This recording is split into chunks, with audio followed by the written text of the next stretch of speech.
Hello and welcome to We Random, episode 27, recording on February 19th, 2021.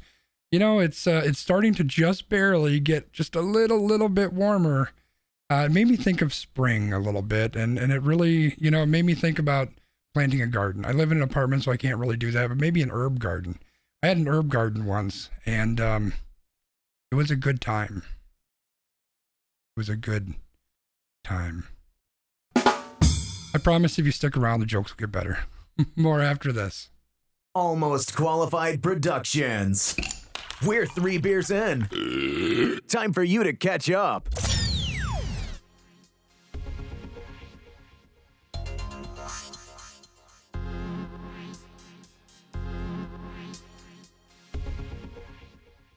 Welcome to We Random, episode 27. I'm Brian. That's Christopher. Say hello to the people, Christopher.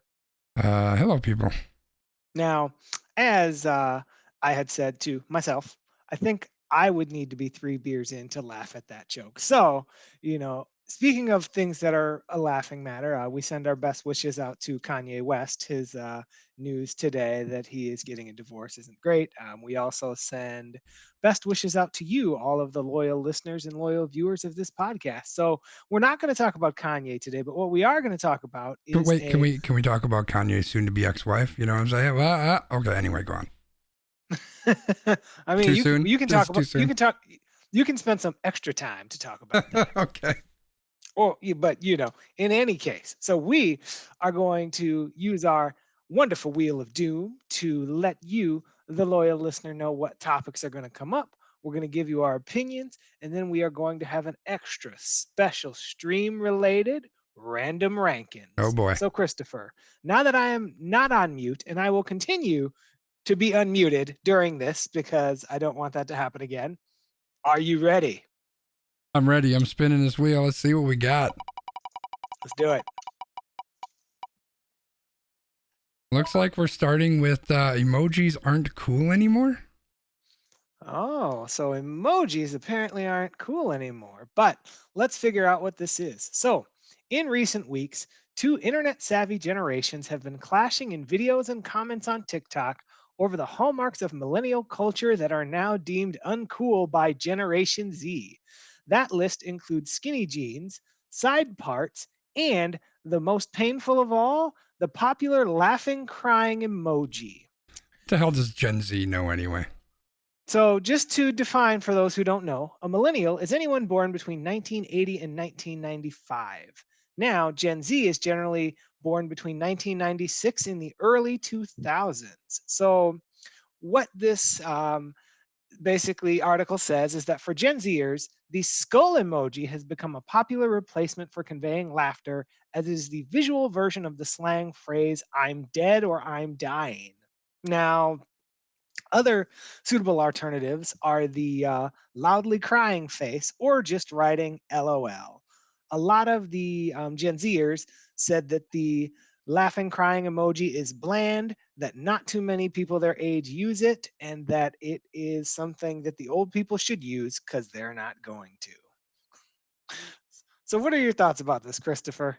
I mean, not a lot of people their age have a 401k either, but it doesn't mean it's a bad fucking idea, right? I mean, I think it's interesting, right? Because there's some different pieces to this. So, for example, one of the things that this article mentions is that older generations tend to use emojis literally, while younger generations are getting more creative in terms of how they're using emojis. And I mean, I think that kind of makes sense. Yeah, for sure. I feel like that's kind of how like the eggplant came along. Like none of us would be like, "Hey, look at my eggplant," right? Like I mean, I'm single. Keep your opinions to yourself, B. I mean, you were just talking about your eggplant emoji like 3 minutes ago when you wanted to talk about Kim Kardashian. But we move on, and we are officially R-rated this week. It is what it is. But there's a lot of different things in this article that talks about like the rolling on the floor laughing emoji is no longer in vogue as well. It's my favorite one, man. I know, like this is just basically telling us that all of the emojis that we use are terrible. But I thought that this was interesting because it is always fun to kind of compare the preferences between generations. And like, I'm okay with them being like, oh, I don't want to use the laughing crying emoji. I still use the laughing crying emoji several times a day. So But I'm going to keep using it. But, do you have other thoughts on this, or kind of where do you come at with this? well, old man Wiggum says the eggplant is the official emoji of Sconzi because it's purple. I mean, I get that. Oh, that's a good point. I mean, I kind of like the idea that, generations have different emojis they use because, as a single guy in the dating world, sometimes you need some kind of a clue that someone might be out of your age range. Maybe that's it. Maybe if they tell me I'm not supposed to use the crying emoji, maybe that's my clue that she might be just a little bit too young for me. I mean, if her birthday starts with a 1, she's too young for you. Let's start there. Her birthday 18, starts 19. with a 1. Yeah, Oh, for 18, age. 19. Her age Nope. starts with a 1. Yeah. Oh, okay. Well, yeah, definitely. But yeah, so other thoughts on this topic, or was this just a quick hitter to get us going? I think it's a quick hitter, and I'm going to spin and move on to something maybe more substantial, but maybe not. All right. Hey, guess what? It's not more substantial? It's Ninja again. Oh, so people are mad at Ninja. People are always mad. Again. People are always mad at Ninja. The dude can't catch a break. So sad to be, young and white and a guy and worth millions of dollars. It's a shame. Right. It is. I mean, maybe he should. Never mind. I'm not going to go there. We have another topic that's going to cover that. So, Michelle Morrow, a podcast host and TV presenter, tweeted a sampling of the daily harassment I receive from Ninja's followers. A couple weeks ago, I pointed out that his stance on not playing with women was harmful to us. He tweeted, I don't know shit, but his followers prove my point. Attached were a number of images showing hateful and abusive messages in which Ninja was referenced. The comments attacked the presenter over her criticism of Ninja refusing to play with women. Ninja initially responded to condemn the fans, stating that nobody deserves to be harassed or have messages like that, so I'm sorry that happened. They are not true fans if they're attacking people. I never encourage any of my audience to harass people. Morrow and Ninja went on and back and forth regarding this, with Morrow saying that Ninja should act as a better role model. She also disputed his claim that the basis for the argument was based on a bad article, citing that he said himself that he would not game with women. Ninja did clarify this stance previously to state that he did not want to make his wife feel uncomfortable if he played with women, as people on the internet may start romance rumors if he were to play with women and users felt there was flirtatious content in that gaming stream. So, Christopher, give me your thoughts on this. I got surprisingly a lot of thoughts on this. So first of all, I kind of make a joke about, Ninja being young, white, male, and rich, but I mean, he has all those things. Because he is a very, very popular individual, he's always going to be, anybody that's popular is going to be polarizing, right? To some degree or another, unless you're Mother Teresa, but I'm sure people hated her too. He also has a tendency to stick is Ninja the Pence of streamers? He might be. He also has a tendency to stick his foot in his mouth, which, when you're in the public eye, that's going to happen from time to time. I get that. So all of this really stemmed, and you covered onto it a little bit there, is it all stems from an article that came out years ago where he mentioned he doesn't play games, he doesn't stream with female streamers. And his stance was that it could cause rumors, it could cause issues between him and his wife and that type of thing. He never truly kind of backed off from that. Now, there are people in the streaming sphere, in the online sphere, who are very, very much fighting for social justice and making sure that these things are top of mind, whether it's racism and transphobia and all these different things that we're dealing with. They really make sure that it's number one top of mind. That's what their main driving force is. And that's not the case with everybody else. And I'm not saying it needs to be or it doesn't need to be, right? I think people need to stand up for what's right. But I think you also have to look at things from his point of view, which is this is his career. This is his livelihood. And I don't think that he has, maybe that's a strong way of saying it. I think that he has a right to do his thing. Now, if people are being overtly racist or homophobic or just flat hateful in his chats and that, which I'm sure that they are, that I think he has an obligation to address in one way or another, whether it's silently by letting his moderators ban people or being more vocal about it. But that's his choice. That's something that he has to make a decision to do or not do. That's up to him. It's kind of his world. He gets to do that. And I think the problem is there are a lot of people who scream from the mountaintops, and I'm not saying that negatively, but that's like their main thing is fighting these fights, which I get we need to do. And so I feel like they're trying to push that agenda on everybody else. And while I think, me personally, I think a lot of these are incredibly important things that we do all need to fight against, I also don't know that it's necessarily your place as an individual to force that onto somebody else if they are not overtly being against that. Like if he's in his stream talking about N person this, N person that, and getting that's a different story, right? If he has a chat that is inherently toxic, and there are streamers out there whose chat is inherently toxic. In fact, there are streamers much bigger than Ninja that have incredibly toxic streams, but no one, or not the stream, but the chat. Nobody's talking about them. No one's raising that issue up, right? Ninja is kind of a poster boy, and so I think he gets roped into a lot of that. So if I personally had a magic wand and could say, Ninja, this is what I think you should do, yes, I think he should use his platform. He should speak out against racism and hatred and all of these different things. And he does a lot of this. He does some of it behind the scenes. He talked about that in this thread, again, in a way that he kind of stuck his foot in the mouth, because it kind of came across as, hey, I give all this money. What more do you want me to do?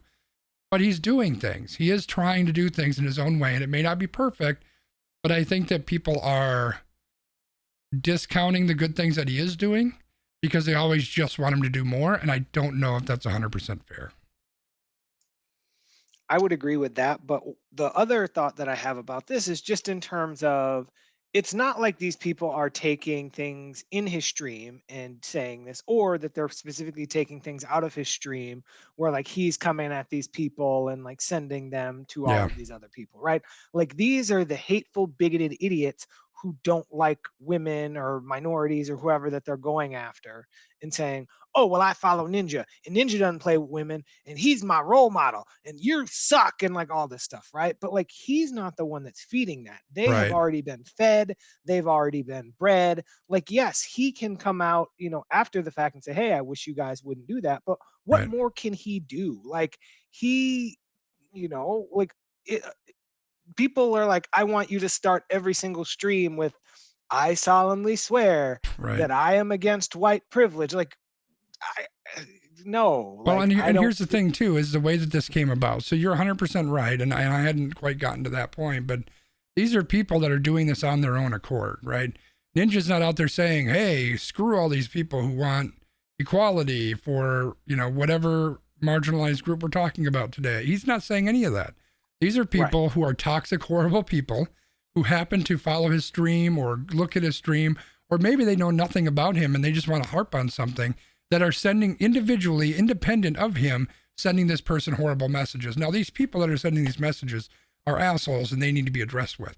But part of the problem is the way that this woman came about was, hey, Ninja, @ let me tag Ninja. Look at what your people are doing. Like she called him out as being a horrible person and helping drive this, not necessarily in that many words, but that was kind of the message she was getting across. So when you've got, when you are where you are, where your reputation really is everything, that's his career. If his reputation, if he gets canceled, quote unquote, his career is gone. I can understand someone getting defensive immediately. And again, he's somebody who at times has stuck his foot in his mouth. Let's be honest, we're streamers as a whole, and I'm not saying this, not everybody is individual, but they're not all there with doctorate degrees. You know what I'm saying? These aren't necessarily the brightest and smartest people in the entire world. That's not to undercut them at all. I'm a streamer, but people are going to react emotionally. That's just kind of how that is. And these aren't necessarily all individuals who have had that opportunity to, let me take critical feedback and take a step back and be introspective, et cetera, right? So I think the way that she kind of came at him and tagging him and saying, hey, look at what your asshole people are doing, she pressured him to respond. And then that's where all the back and forth kind of happened. Right. And like I just think about, so I'm gonna go on a little bit of a tangent, but think about, remember when like that Roxanne lady sent the thing to Christian Yelich and he's like, relax, Yes. Roxanne. What Yes. if all What if all of a sudden some rando on the internet just starts like going to women's pages and being like, relax. I'm like Christian Yelich. I get to tell you to relax. And then all of a sudden people go to Christian Yelich and be like, look at what your followers are doing. They're harassing women and da da da da da. Yeah. Christian Yelich didn't have shit to do with that. Like it's not Ninja's fault necessarily if the people that follow him are idiots, if he's not riling them up. This is honestly kind of the difference between like Ninja and Donald Trump, for example. Yeah. Like Donald Trump is giving his followers the specific ammunition. He says, I need you to go to these Republicans. I need you to go here and take on Antifa. I need you to go here and do this. Ninja's not saying that. These other people are just randomly extrapolating things from what he says and like making up stuff. But I mean, that kind of goes to his point too, that like if his followers are going to do this, that they're going to start some shit. If he starts streaming with a woman, they're going to be like, oh my God, he's out here, backstabbing on his wife. And we heard that they were doing this at some gaming conference. And like, Right. he doesn't want that smoke because again, that's an easy way for him to get canceled. He don't need that. Yeah, I think it's really a slippery slope, in a lot of ways. It's I feel for the guy, right? Because whenever you are that big of a face, you're going to have opinions that come at you that are good or bad.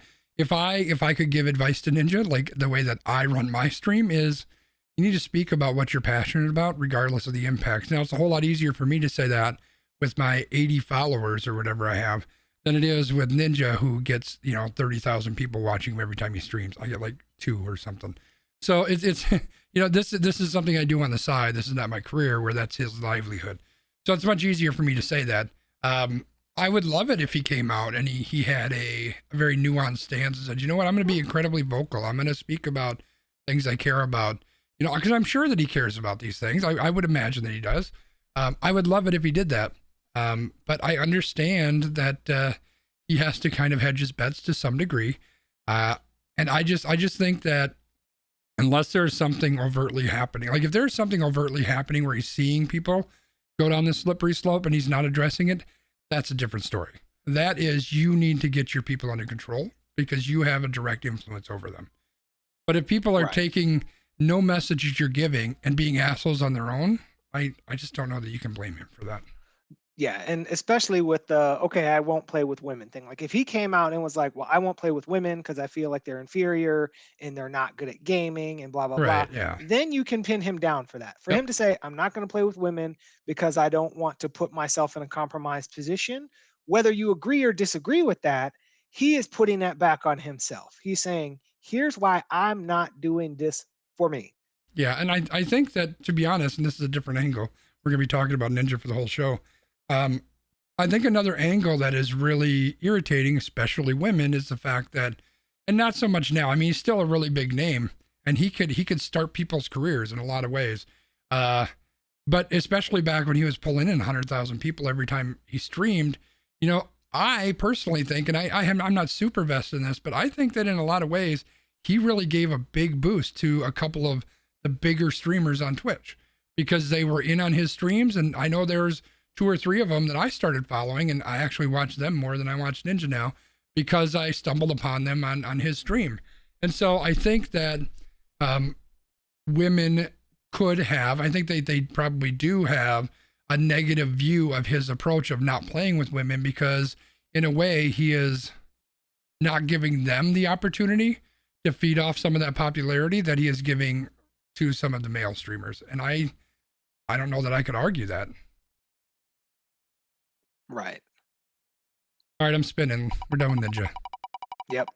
Thanks for the content, Ninja. And we'll see you in a week. And as if I wasn't angry enough, the Brewers are signing Turds, is what this thing says.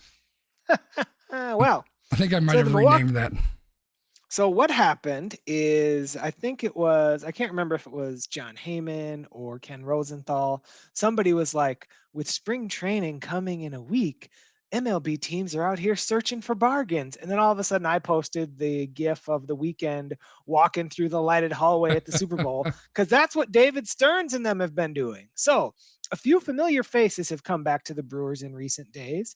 The Brewers agreed to a 1-year, $2.5 million contract to bring back free agent left-hander Brett Anderson, and they've also agreed to a minor league deal with Travis Shaw. We might remember Travis Shaw from the Strikeout Olympics. The Brewers also recently signed former Nationals pitcher Jordan Zimmerman, and they traded for a former top prospect and outfielder Derek Fisher. So with Shaw, if he makes the club, he will get $1.5 million, and he'll have Overpaid. an option. He'll get another option for $1.5 million in incentives if he hits certain milestones. He can opt out of his contract on March 15th if he is not promoted to the major league roster. Now, another interesting thing happened with the Brewers is they're following in the footsteps of the Milwaukee Bucks, who have submitted a plan to Milwaukee County to have fans. So the Bucks have currently been approved for 10% of attendance, and the Brewers are hoping to get, I think, what was it, 35%? Yeah, I think Yeah, it was that's what they're shooting for. 35% attendance for opening day, which is April 1st. They have not received a approval or denial on that. But what are your thoughts about this in general, Christopher? Does this make you more excited, less excited, or does it make you want to have your tattoo laser removed and never watch the Brewers again? And pretty much I said that I was going to have my tattoo laser removed. And I also said I would never give this team any fucking more of my money because clearly they don't know how to fucking spend my money. So here's the thing. I'm going to get riled up because I'm so pissed about this shit. Have you ever gone to a website and you're trying to search for something, right? Let's say you go to Amazon and you search for a t-shirt. Great. You get 975 million different results. So what do? You filter it down. Well, I only need a men's shirt. Now I need it to be this size. And I really want a blue shirt. And I want it to be this price. Well, this is what the Brewers are doing in the offseason. I swear they got a spreadsheet. And in this Excel spreadsheet, they've got all the free agents. And they go up and they filter the thing. And they go to batting average. And they say anything less than 150. And then they go to positions played. And they go anything more than 4. And then they go to defensive fielding grade. And they go for anything 50 or low out of 100 scale. It's like they look for the worst fucking players that you could possibly find who are cheap, and that's who they sign. It is fucking disgusting. And yeah, I'm not giving them a whole lot of money every year for my season tickets, but I'm telling you, even I would be overpaying for Travis Shaw with the fucking couple $100s I give him, all right? This is garbage. You forgot about the fact that they also check the spreadsheet for the minor league options tab, and they want to make sure that there's a Y where it says minor league options. It's But just, yeah, like, they're just throwing money away. And I get it. I understand. But here's the thing is, right after they signed, what is it? Right after they signed Travis Shaw or they signed somebody, they made this big to-do about, oh, hey, look, we are replacing the Miller Lite sign with the great, big, fabulous American Family Field sign. Great. So what you're saying is you're putting up the sign for all these extra millions and millions of dollars you're getting, and instead of using it to fucking buy a player who could maybe do something, you're signing all these pieces of shit who can't do a goddamn thing. they're basically couponing. Like, basically, it's like, remember like in the olden days before the internet where you'd like get the Sunday paper and you'd go through and you'd cut out all the coupons, and then you'd have to like go Yep. to the 6 different stores and like get all of your 15 boxes of rice-a-roni for $3. Like, that's the Brewers approach. They're like, we want to try and put as much food in these cabinets, even if it's not like the greatest food, but at least we have lots of food. Yeah, but you know what? You know what happens? Nobody comes to your fucking dinner party because it's the worst fucking dinner party on the block because nobody wants to come and eat 2 fucking year-old rice-a-roni. They're going to go to the neighbor's house because they're grilling out some fucking steaks. That's the problem. Ain't nobody going to want to deal with this fucking team because they're going to be garbage. I don't know. I guess I'm not feeling as negative or as pessimistic about it. Like, I'm more so amused when people are like, "We're going to sign Justin Turner and it's going to be great." And I'm like, Justin Turner ain't coming here. Like, we talked about it a couple weeks ago and I was like, "Hey, I'd be cool with it, but I still don't think it's going to happen." And then all of a sudden, the Dodgers are like, "Here's the Brinks truck." Beep, beep, beep, and Right. they backed up the Brinks truck for him and he's back with the Dodgers. Like, this is kind of the perpetual hell that the Brewers are going to be stuck in because they can basically afford that one big contract. So Braun was that big contract for Yep. a while. Yelich is going to be that big contract now for a while. And then they're just going to be backfilling with potential and prospects and people that are hoping for like bounce back seasons, and like this is what we get. So I guess I'm not deluding myself to think that we're going to get any more than that, because I've never had any more than that in my entire lifetime as a Brewers fan. So why are they going to start now? Well, here's the thing. We've got a team 2 hours to the north of the Brewers who have basically wasted the career of one of the best people ever at his position. And here we are in Milwaukee trying to do the same fucking thing. Now, I'm not saying that Yelich is one of the best left fielders of all time, but he's clearly one of the best players in baseball if you look at what he didn't do last year. And we're going to surround him with nobodies. I mean, it's fucking irritating. Like, why sign the guy to a huge ass contract if you're not going to be able to pay anybody else anything at all to have a competitive team? Now, I get it. COVID smacked the shit out of everybody last year, lost a whole shit ton of money. They don't know what's going to happen this year. That plays into the 35% people can come to the stadium, which we haven't even talked about yet. But yeah, the whole thing, it just frustrates the hell out of me. Yeah, I mean, I think, like I said, I'm just somewhat apathetic to it because this is just kind of my life now. I'm just waiting for like Bozo the Clown to show up and try to pitch an inning for us. I mean, at least that would be entertaining. So, do you want to talk about the 35% thing, or do we want to jump to a different topic? No, you might as well. You brought it up. I with my health where it is right now, I would have zero interest in going to a ball game anyway. But on top of that, I just think about 35% is a pretty big number. Obviously, the stadium is pretty big, but would you feel comfortable with somebody 2 seats away from you? Or would it be 1 seat away from you? Whatever the case may be. So 35. So I think, so I'm not worried about the seating bowl, right? Like, I think about this in terms of seating bowl. Okay, so you are in an open air stadium. They can open the roof. That would require them to open the roof before July. So, good luck with that. Right. But you're in an open air stadium, and that stadium capacity is generally between 42 and 45,000. So if you're at 35, they're saying that they want somewhere between like 14 and 18,000. That's not bad. You can actually do reasonable social distancing with that. But my bigger concern is the getting in, getting out. Okay, so you're in a Right. row of 18 people.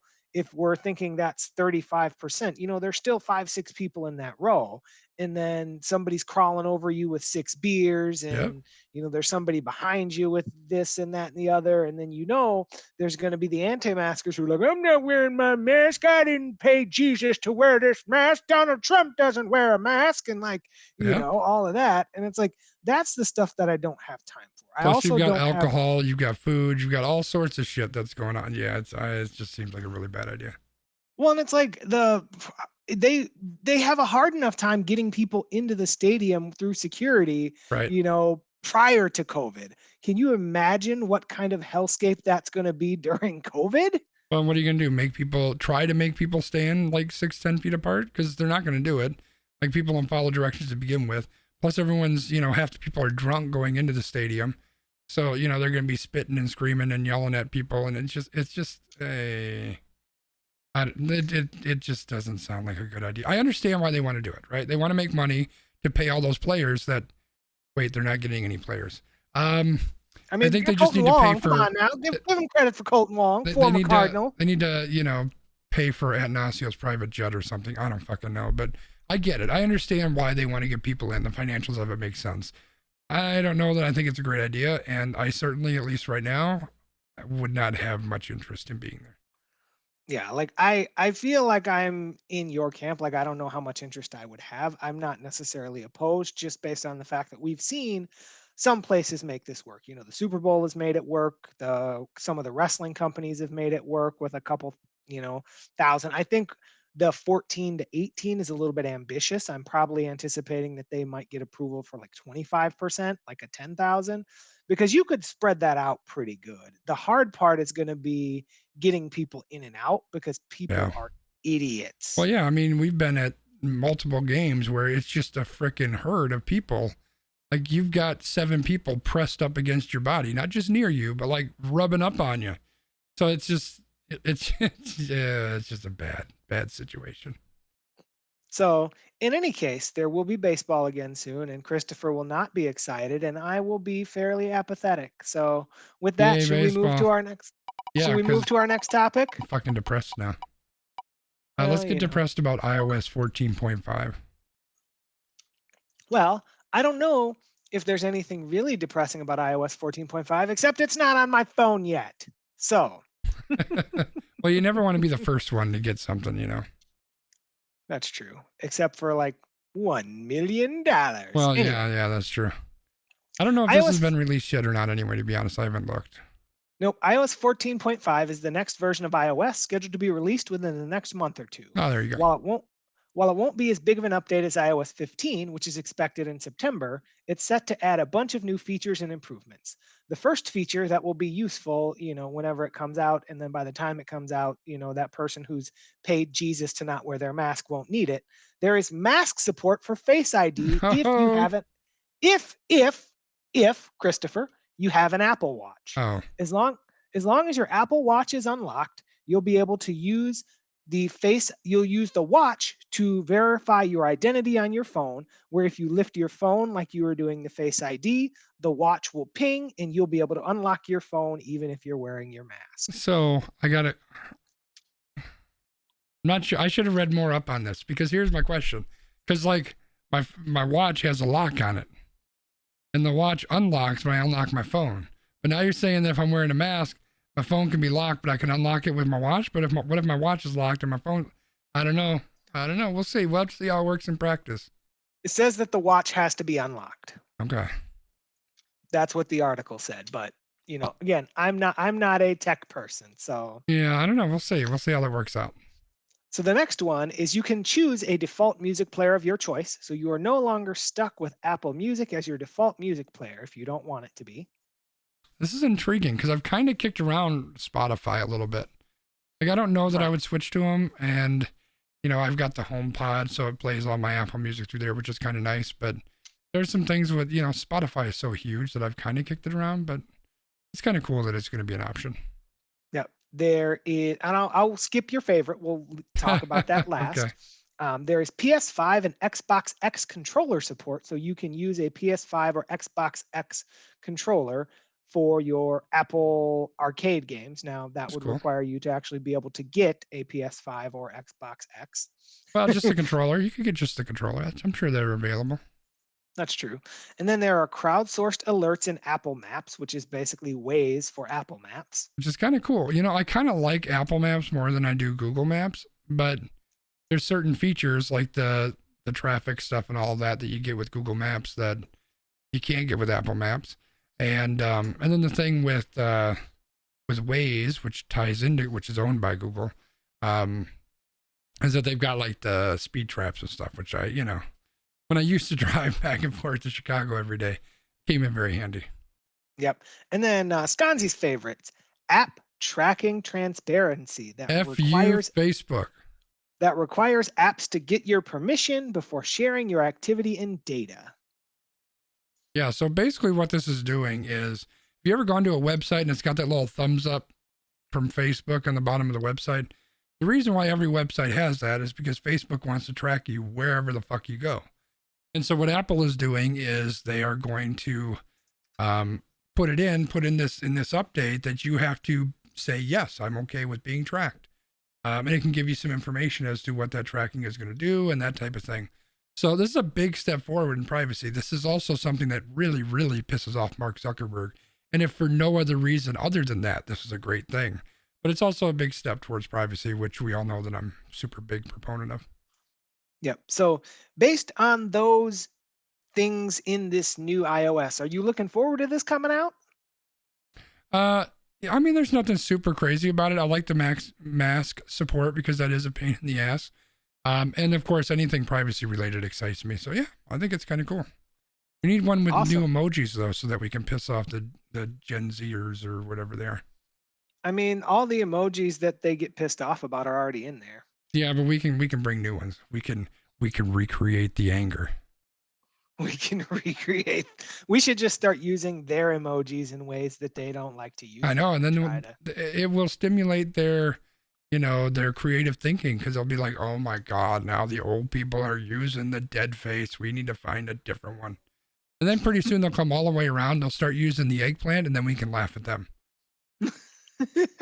Oh, I'm sure they are using the eggplant. Anyway, Wiggum are we says, ready for a new topic? Wiggum says, when is this available? Within the next month or two.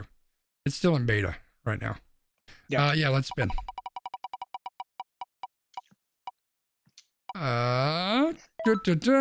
Republican Party infighting. I had to change your name because it was too long. My name was too long. Oh, well. So I called this the Republican Party eating their own tail ? So after Donald Trump was acquitted in his impeachment trial for inciting insurrection, Senate Minority Leader Mitch McConnell's Wall Street Journal op-ed stated that Trump bared moral responsibility for the events of January 6th. Trump, in a rebuttal message, called McConnell a dour, sullen, and unsmiling political hack. Trump continued, if Republican senators are going to stay with him, they will not win again.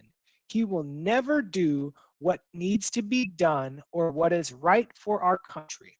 Where necessary and appropriate, I will back primary rivals who espouse making America great again and our policy of America first. Trump asserted that McConnell's shortcomings had contributed to the party's loss of the Senate majority, and he alluded again to the claims of election fraud. The clash between the former leaders comes as the Republican Party at large grapples with the warring factions that are disagreeing whether to continue in Trump's image or forge a path away from Trump's legacy. For example, Lindsey Graham, a longtime Trump loyalist, said that while the two men together did a hell of a job, they're now at each other's throats. He said, I'm more worried about 2022 than I've ever been, and I don't want to eat our own. He continued. Sorry. Felt appropriate. You're good. He continued, what I would say to Senator McConnell is this. I know Trump can be a handful, but he is the most dominant figure in the Republican Party. We don't have a snowball's chance in hell of taking back the majority without Donald Trump. If you don't get that, suck. you're just not looking. So what are your thoughts about this, Christopher? I jumped the gun. I was looking for the end of your quote so I could play that they fucking suck. I couldn't find it. So I have two thoughts. So first of all, this is kind of being built up to be oh my God, the Republican Party is falling apart, which they're not going to do because they're too rich, they're too white, they're too male, and they like all of that stuff. They're too powerful. They like all that stuff too much. They're not going to do that. I think there's a lot of talk, right? Like Josh Hawley and all these people, they're like really strong Trump guys. And, McConnell was a big, strong, and McConnell doesn't work, but he was a big supporter of what Trump was doing, was helping him out, but now he's kind of backpedaling some. So there's like all this talk about, are they just pulling themselves apart? It's not going to happen, right? If there's one thing that Republicans are good at, it is getting rid of the bullshit and winning. That's what they do, right? They do shit when they win, but they do whatever they need to do when they win, which the Democrats could never fucking do. The interesting part about this, though, would be the X factor, to steal that from Simon Cowell, is Trump. What is Trump going to do? Because he could shake shit up. I mean, there's still obviously a big push behind him from the general public. I'm sure there's probably some people who still support him, at least behind closed doors. And if there's one thing that we've seen from politicians, and this is not something you can just throw only on Republicans, but we've seen that much more glaringly from the Republicans recently, is they are going to follow whoever that lead horse is. They're going to follow along that lead horse because it's going to pull them towards the front, which means more power and more money and more whatever else, right? So I think that's why a lot of people follow Trump, because he was leading the charge, and they could do that without getting a bunch of their own shit. They couldn't, without getting the shit on them, because it was all landing on Trump. And sure, they get little pieces of shit on him every now and then, but that was easy enough to clean off for the most part. And then when Trump wasn't in the front anymore, now they had to wait a second. Well, now all that shit's going to hit me. So I think that's where you start to see people kind of funnel off a bit. So just to kind of wrap all that up, I think the Republicans will be fine. They'll do what they need to do to keep winning, unfortunately. But the interesting thing will be Trump. And if he actually tries to do anything here, I don't think he will. Because I really think the only reason he did this to begin with was to line his own pocketbooks. That's all this fucking guy cares about, is money. That's all he fucking cares about. And maybe young girls, I don't know. But I don't know that money is going to be there the next time around. I think if he manages to escape this without getting indicted, I think it'd be a miracle. So I don't know that he's going to do that, but there's talks of, didn't he say he's going to start his own party or some garbage like that? That would be the interesting part.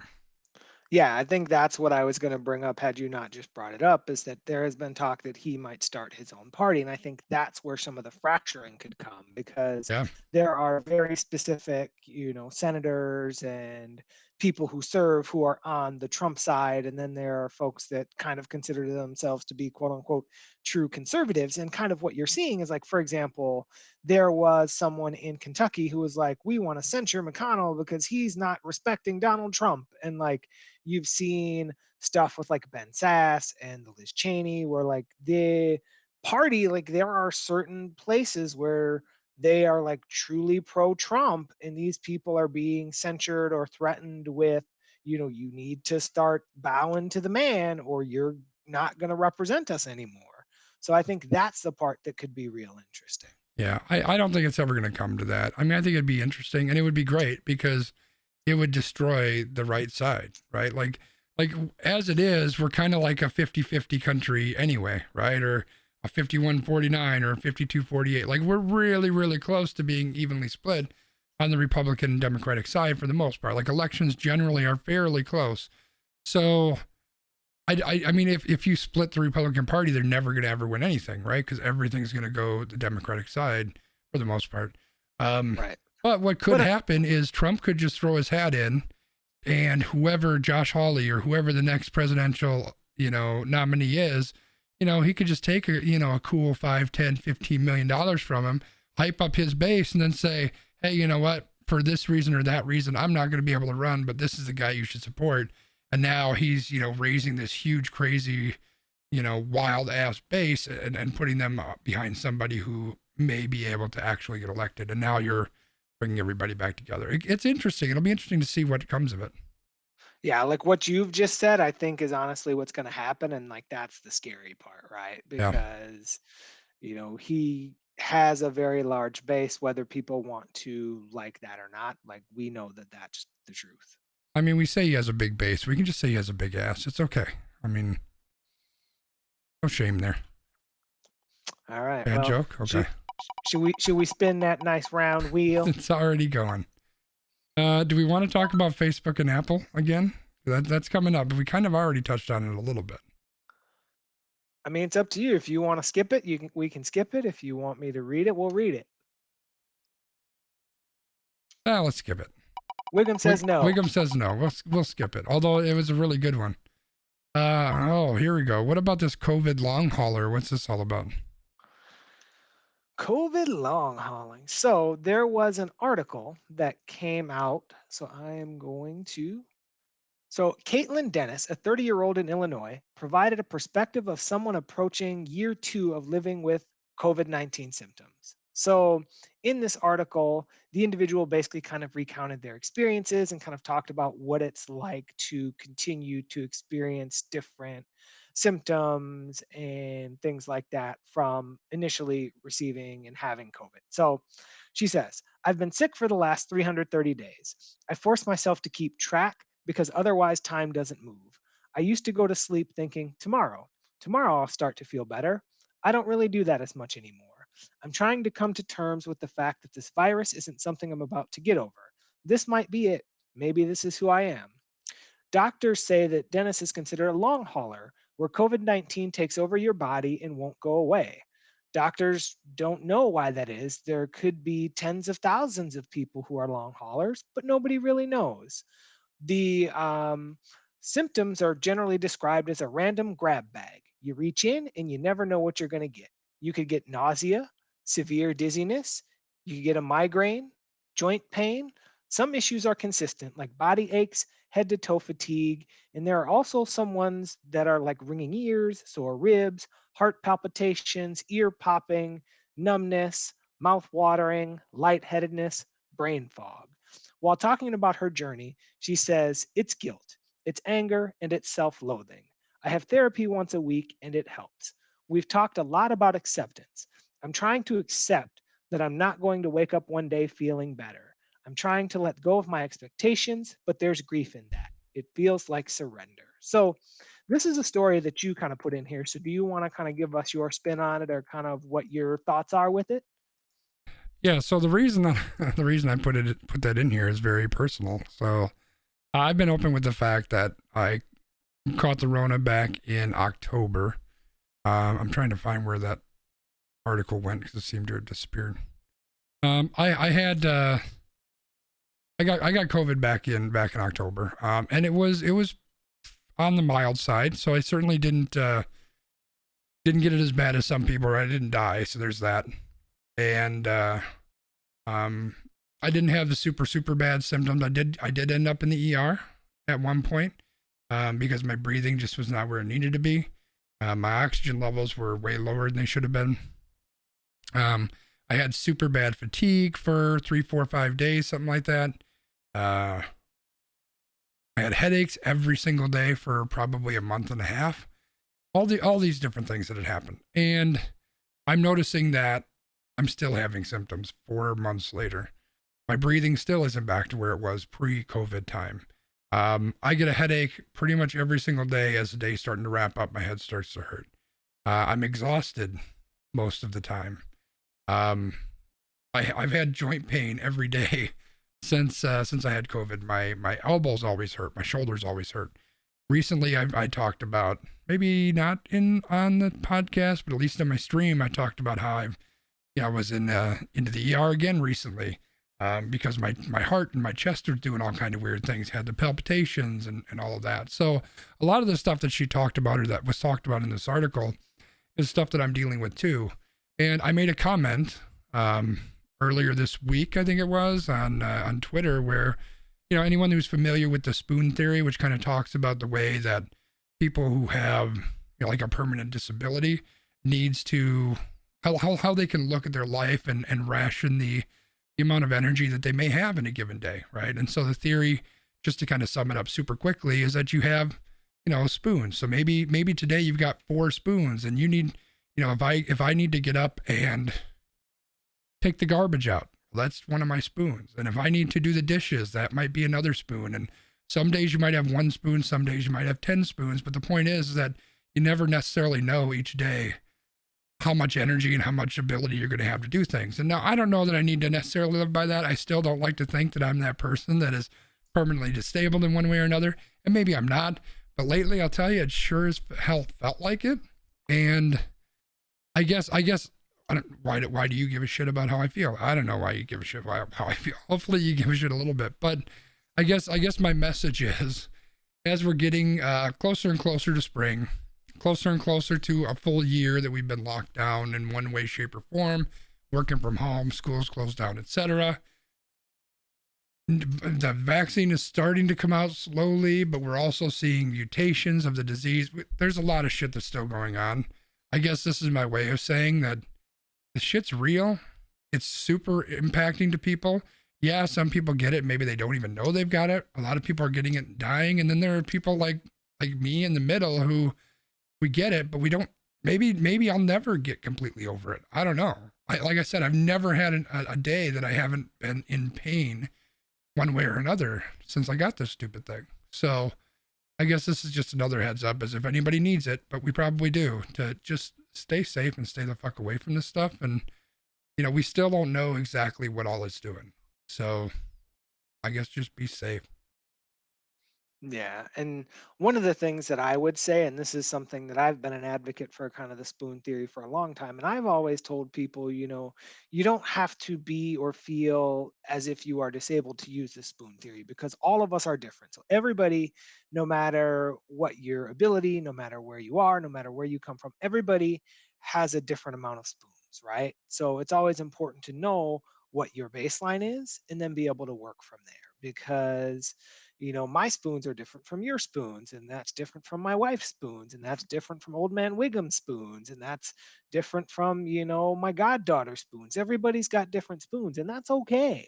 Right. But it's really important to kind of know where you are and to be able to act on that because really we often are always comparing ourselves to someone else or to this mythical person that we want to be when we can really only compare ourselves to who we are right now in this moment. Yep. All right, before I spin B, is there any of these in particular that you want to make sure we talk about? Because we're closing in, I think, on time where we would want to throw a red flag before random rankings.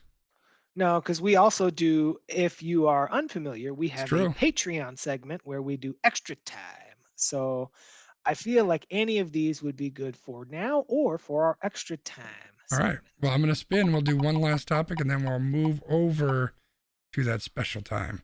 Well, hey, this is the one that I thought maybe you would want to do. It's the blind baseball fan. This is the one that, again, for the second week in a row, the one that I was going to hold back for our patrons is the one that we're doing now. So, Rochester comes through for a blind baseball fan.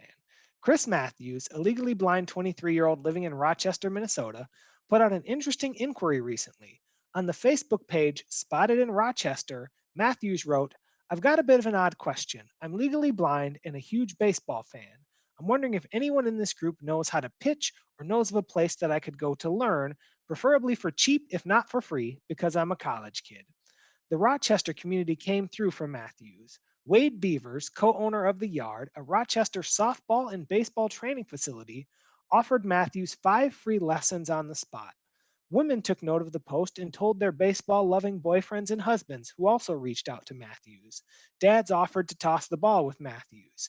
Mitch Brown, a former Cleveland Indian minor league player, well, I guess they're still the Indians, they're changing their name, right?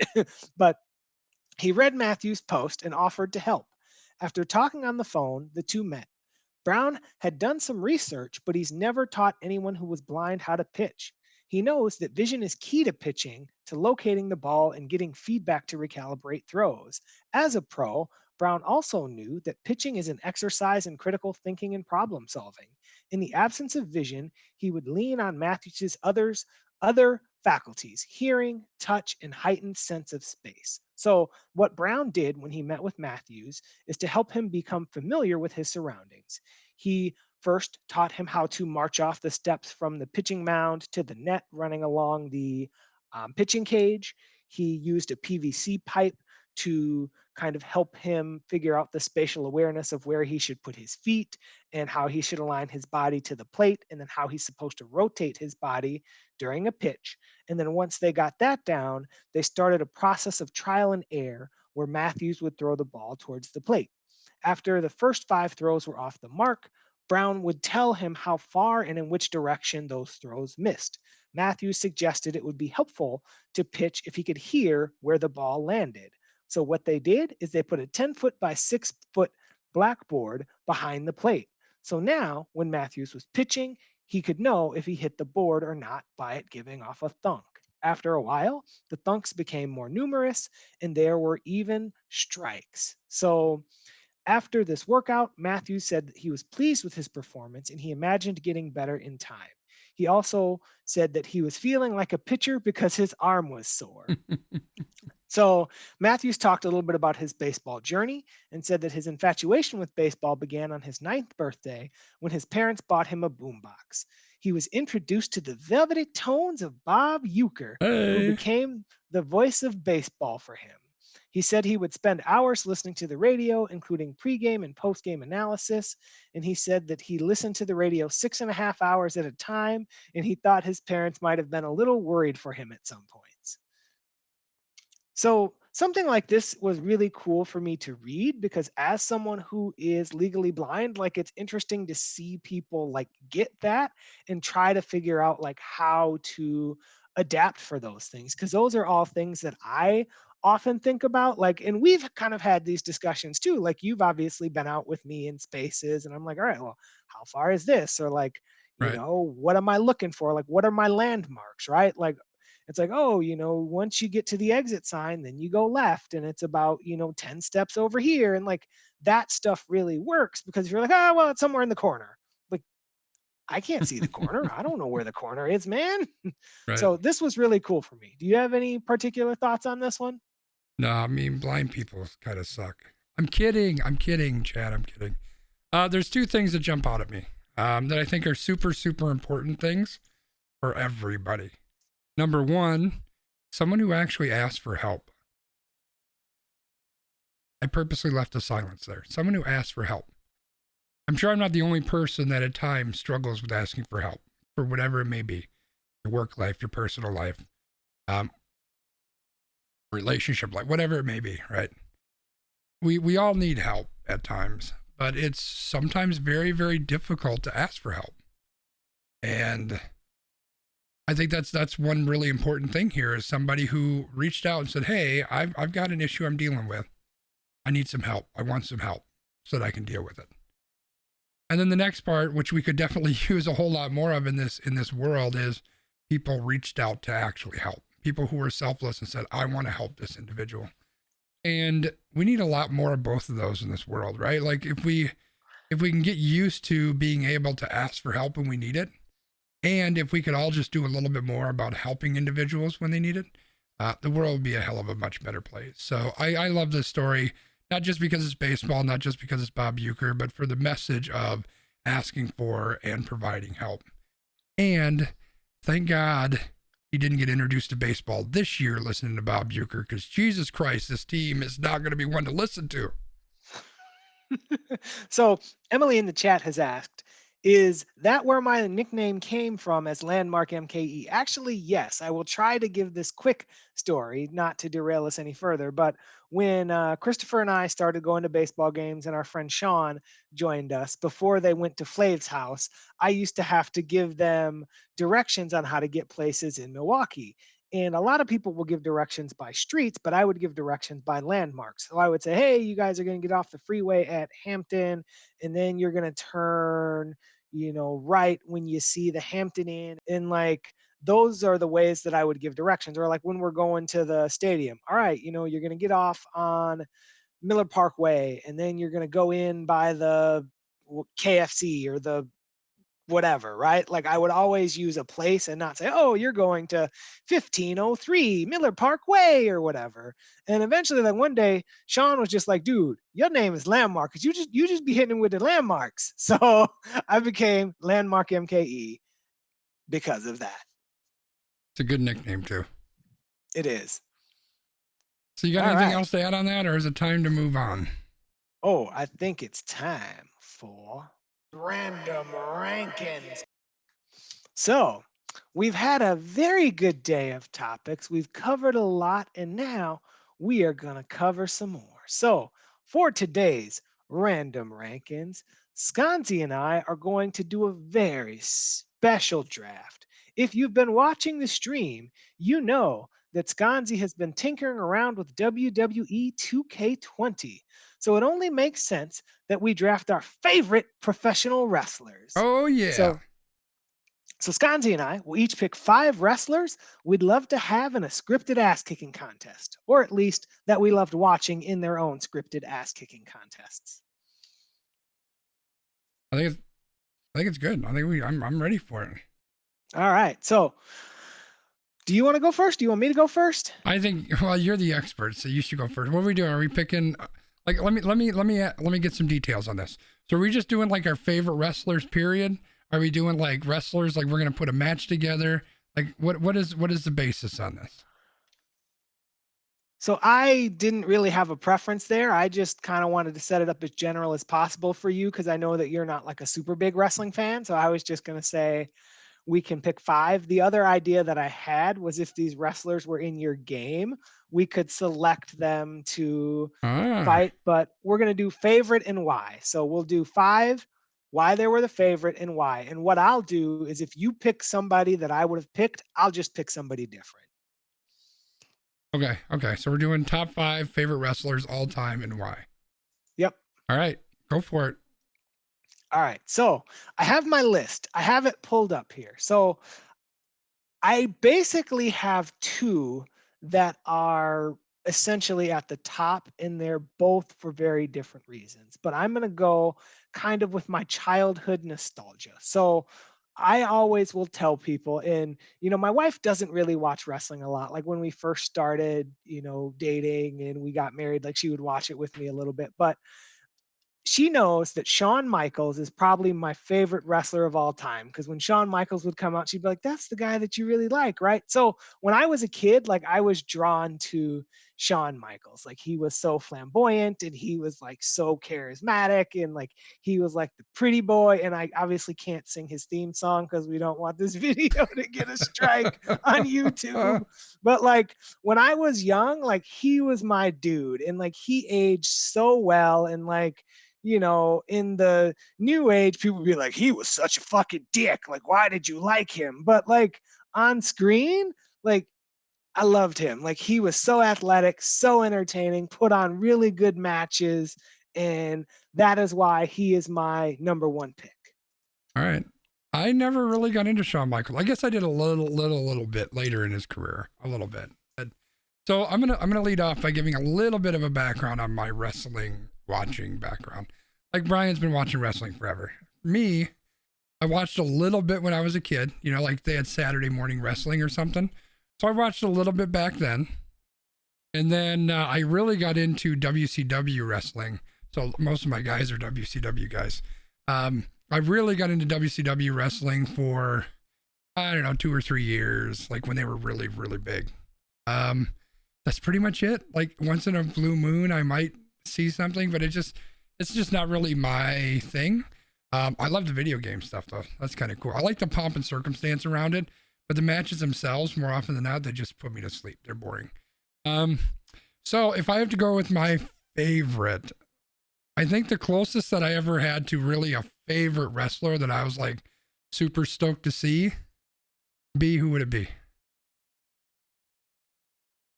You don't know? Goldberg. It's definitely Goldberg. Yeah. Goldberg. Even though he was trash and he couldn't wrestle, but that was always my guy. So Goldberg's definitely my number one choice. I just like the fact that he was a fucking beast, right? And he just manhandled people.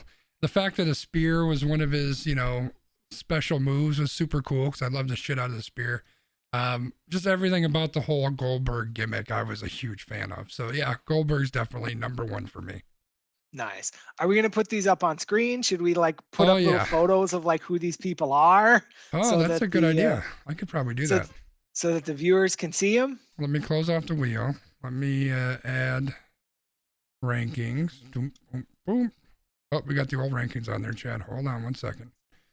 So while you're updating that, I can give you my next pick. So like I said, I had 2 that were kind of towards the top of my list. Now, Shawn Michaels was my number 1, and then The Rock is my number 2. Now, you have to understand with The Rock, like The Rock's big kind of claim to fame was right around that time when I was in high school. And as a boy, going through his high school times, you see The Rock. The Rock comes in, everybody hates him. Everybody's like, "Die, Rocky, die, and you're terrible." And then all of a sudden, it turns around and everybody loves The Rock. And he's so charismatic and he's telling people to know the role. And he is just like the man. So, like, so I'm going to tell another embarrassing story. So, I played on the chess team in high school, right? And we used to, kind of do a lot of like wrestling stuff. Like we would do fake wrestling matches and like we would walk around with a boombox playing like wrestling themes and like all of that stuff. And like I was always kind of like the Rock character, right? Like I was doing the people's eyebrow and I had all the, if you smell and like all of that. And like that's where all of these drops come from because like I've memorized these catchphrases. And that's also why I stole the catchphrase from you. So I'm sorry, but I'm not sorry. So, that's why I have to go with The Rock because that was just part of my like upbringing as a high school kid. Yeah. Yeah, that's good.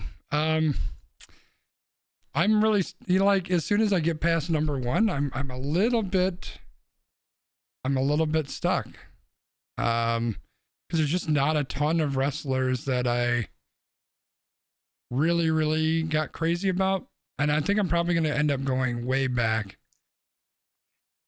Who do I want to go with next? I think it's got to be this guy here. It's got to be this guy here. I'm looking up a picture for you, chat. There he is. There he is. Macho Man Randy Savage. Ooh, yeah, the Macho Man. I love the Macho Man. You know, he's just crazy. He's crazy ass hair, super colorful. Yeah. It's all about the Macho Man for me. And he had that super, that diving elbow off the top rope. Dude, Macho Man was the shit. Macho Man, like and this goes back to a conversation that we had off stream, but like Macho Man was one of those guys who had multiple gimmicks. Like he always had he had the colorful, like I'm a good guy, and then he had the like I'm a dick hanging out with Ted DiBiase, and right. like I'm a heel, and like when he turned on Hulk Hogan and like all of that, I still honestly remember that. So yeah, that was super huge too. Yeah, like him and Hulk Hogan were a tag team, and there was like an event in Milwaukee, and like he turns on Hulk Hogan in Milwaukee. Yeah, that was legit. Yeah, so Macho Man. That's a great pick. So now I am kind of looking through. There was a list that we had in our doc of like the 25 greatest wrestlers, and obviously they rated Macho Man number 5, so that was a good pick for you. I'm looking through this, and I don't feel like I'm gonna pick some of these people that are in like the top 10, not because I didn't like them, but just because they were not like my like favorites. Like, for example, I could pick Hulk Hogan, but I liked Hulk Hogan when I was like a real little kid.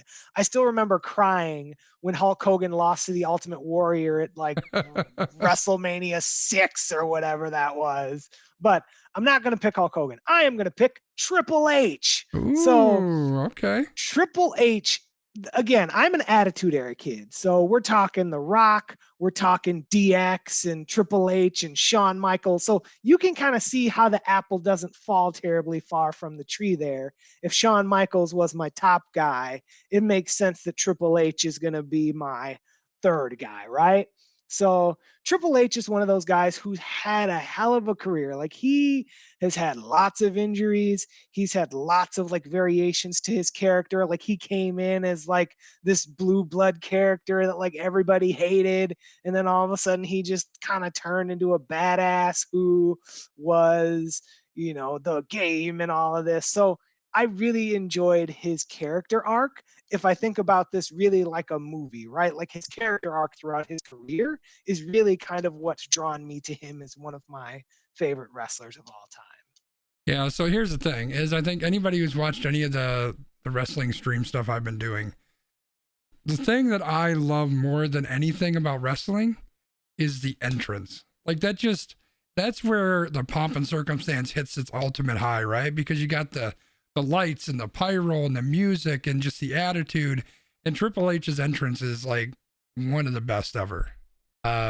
It's definitely one of the best ever, but it's not the best ever, because that probably belongs to Stone Cold Steve Austin. Oh, okay. See, I wasn't gonna take Austin, but I'm really glad that you took him, because Austin is like an icon for a generation, right? Like you just the glass breaks, everybody.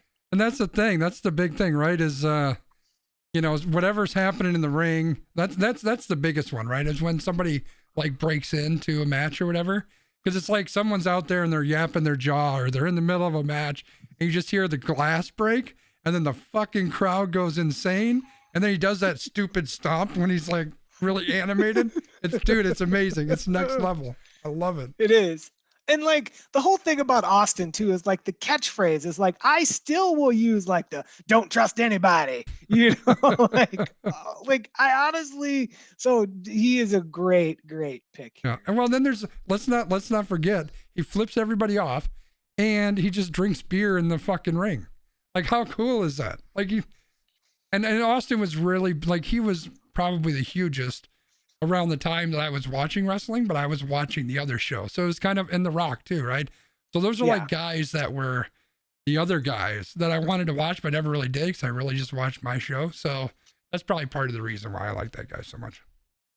That's fair. So now I am going to go a little bit off the board with my fourth pick. And this is some people are gonna say that they're gonna go, what? But I've got an explanation. So I am gonna go with Molly Holly as my number 4 pick because Oh, okay. I want to give the women's wrestlers their due in this. Now, the thing that I loved about Molly Holly, number one, she was cute. I'm sorry, my wife, if you're listening to this podcast, but when I was, like a 18 to 20-year-old boy, I thought she was cute. But she could wrestle her fucking ass off. And like that was back in the day where like anybody with a size triple G chest could like get in the ring for Vince McMahon. And like all they would have to do is stand there with like pasties on their nipples. And like that was cool for him. But like Molly Holly could actually like really like wrestle and like tell good stories and like entertain the shit out of you. Nice. I remember Molly Holly too, and I do remember her as a really good wrestler. I was a fan. All right. I'm going to close the window here real quick so I can sneak this one in on you. So we have seen a lot of wrestlers. Stacy Keibler, but not because she was good. We have seen a lot. That's what he's talking about when he's talking about like triple G. Well, she didn't even have a triple G chest. She just had like legs that were like 8 foot long. She had a smaller chest, but she had super long, really nice legs. So we've seen a lot of wrestlers who have made the crossover into Hollywood. It's like kind of a popular thing. I think it's safe to say that the most popular and the most successful of those is The Rock, right? I can't choose him because Brian already did. So I am going to choose the one that was in much better movies than The Rock ever was. And that's the man, the myth, the legend. Roddy Piper, baby, give it up for the man. Oh, I thought you were taking Dave. All right, I got this. No. Roddy Piper. Dude, this guy was such a trip. And he was, I don't know if anybody ever worked a mic better than Roddy Piper. Like that guy is just insane on the promo.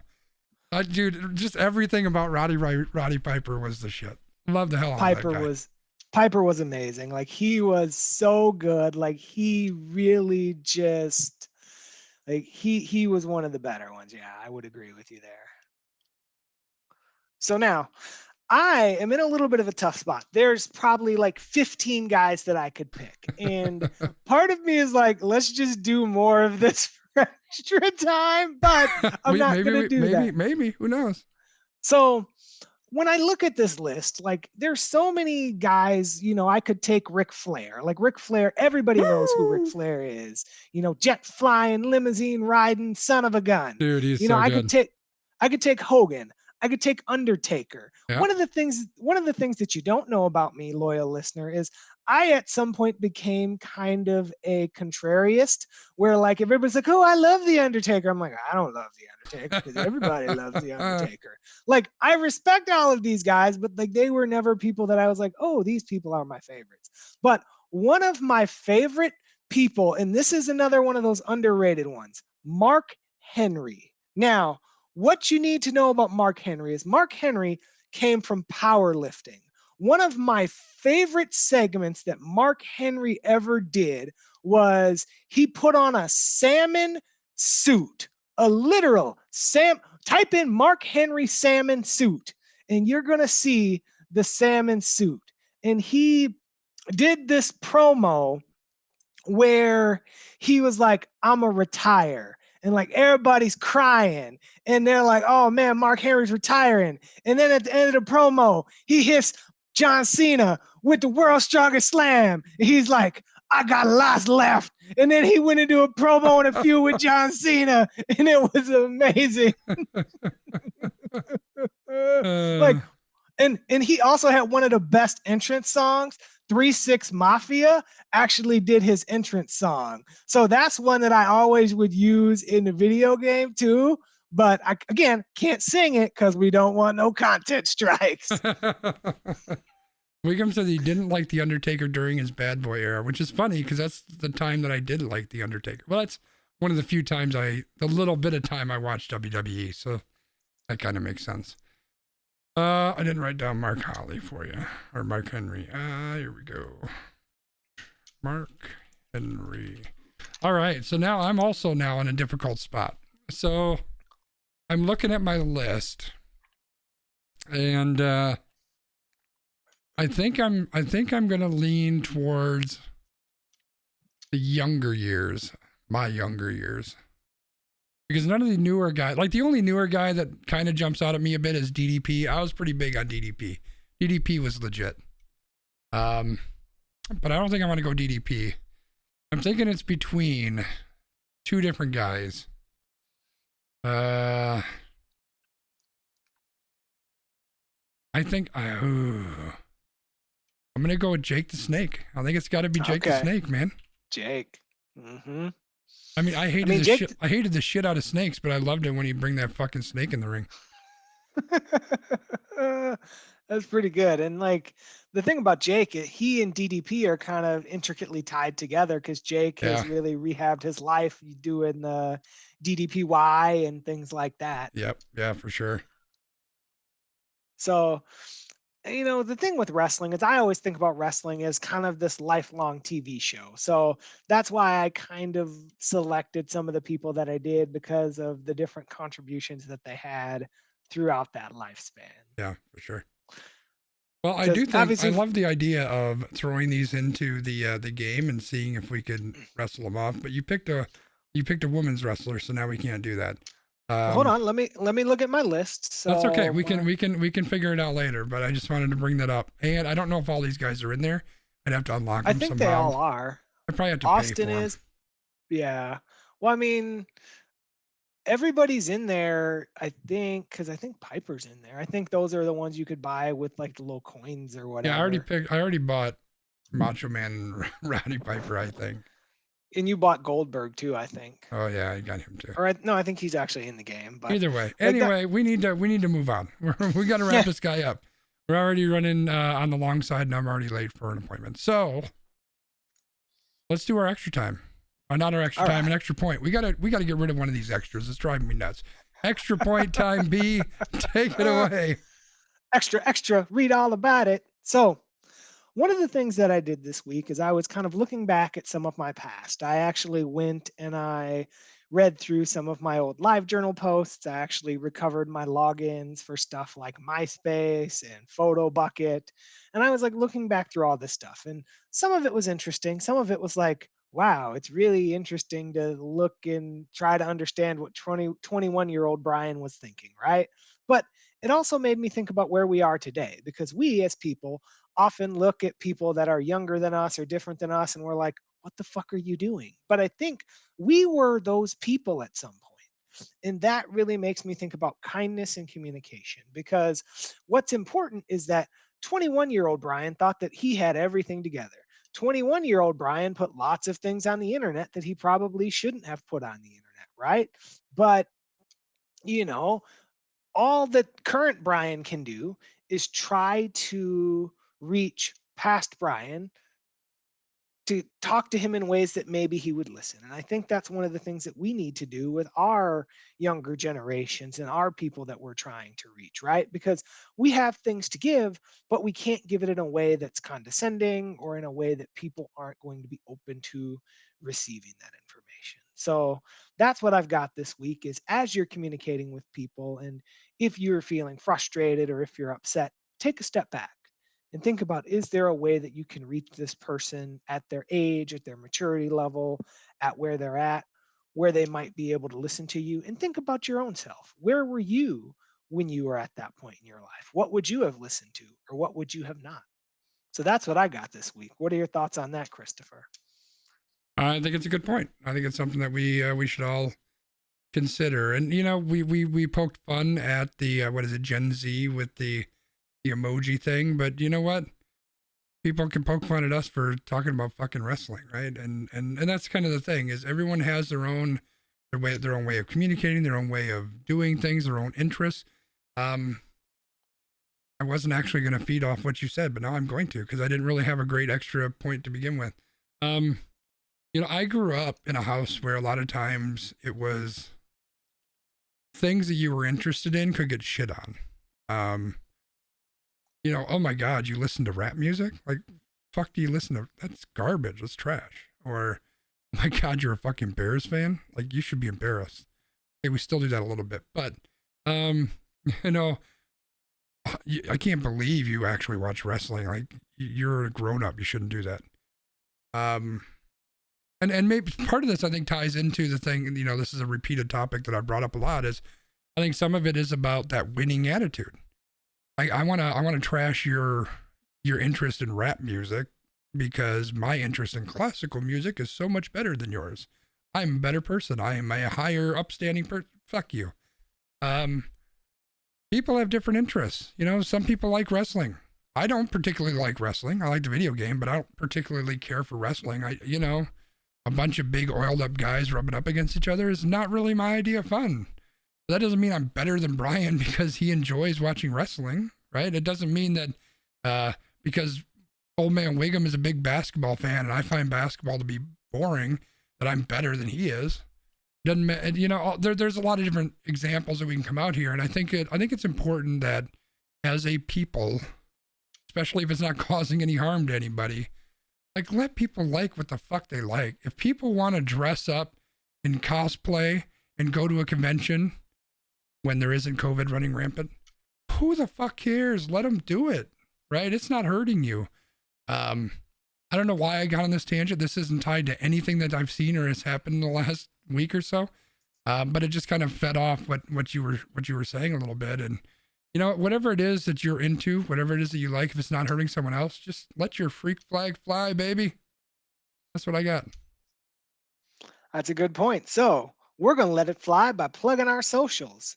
If you like Twitter, you can find all of us. You can find me at Landmark MKE on the Twitter. You can find Sconzi at Sconzi. You can find us as a promotion at AQ_PROD.